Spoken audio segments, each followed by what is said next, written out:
In a world obsessed with perfection, it turns out we crave imperfection, as long as someone else makes us believe in it. Film grain once degraded images. Now we artificially add noise to mimic the look of analog decay. Smudged ink and camera shake were accidents.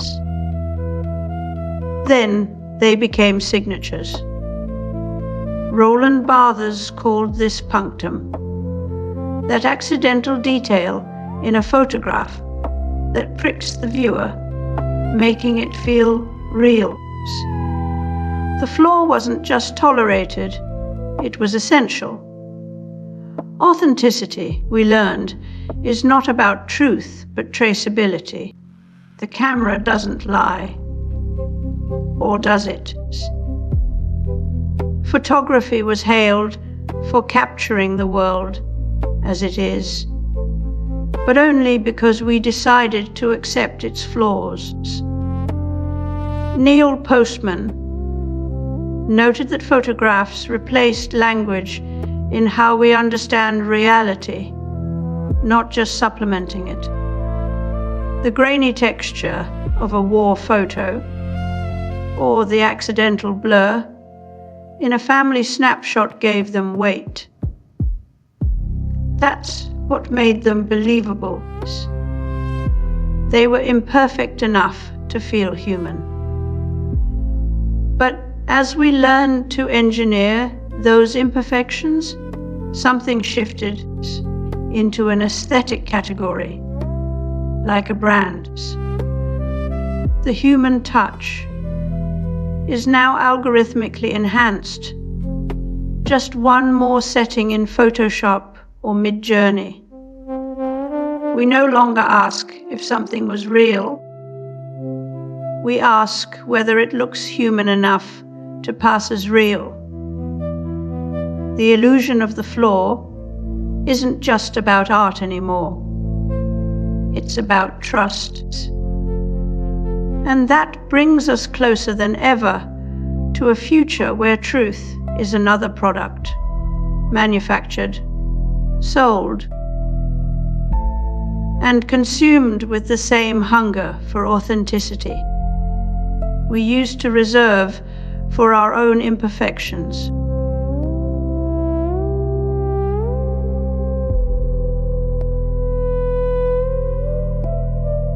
The earliest computers were not machines, but methods. Mechanical ingenuity, like Babbage's analytical engine, laid the conceptual groundwork for computational logic, proving that long before silicon. In music production, a humanization slider doesn't add creativity. It subtracts machine. Like precision to make beats feel more like they were played by a trembling human hand.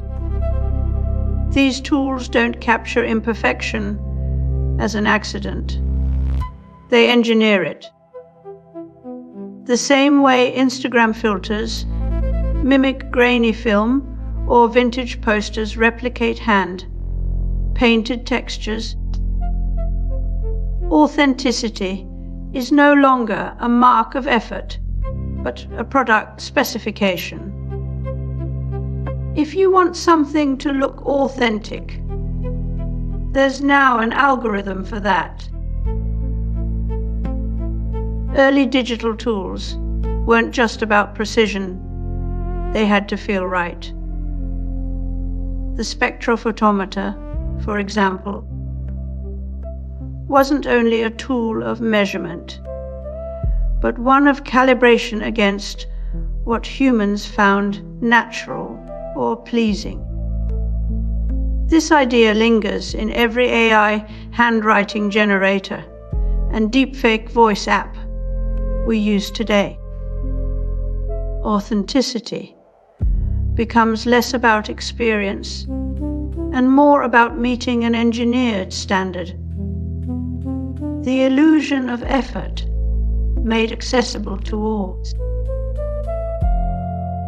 What we once called real is now just a version available for download The nostalgia of film grain becomes an aesthetic option, not the byproduct of chemical processes or mechanical limitations. When authenticity itself can be bought and sold on app stores,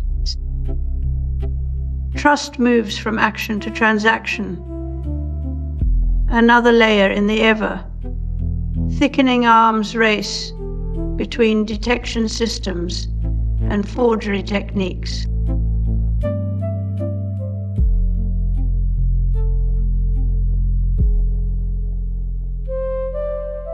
Then to check dye and fabric colors, and check them accurately and scientifically, there's the spectrophotometer. This instrument can detect and record more than 2 million different colors. The more convincingly machines mimic human flaws, the less we trust our own senses. When AI voice systems replicate regional accents and speech stutters with surgical precision, authenticity becomes a performance. No longer a byproduct of lived experience. It's now an engineered aesthetic, one optimized for deception rather than expression.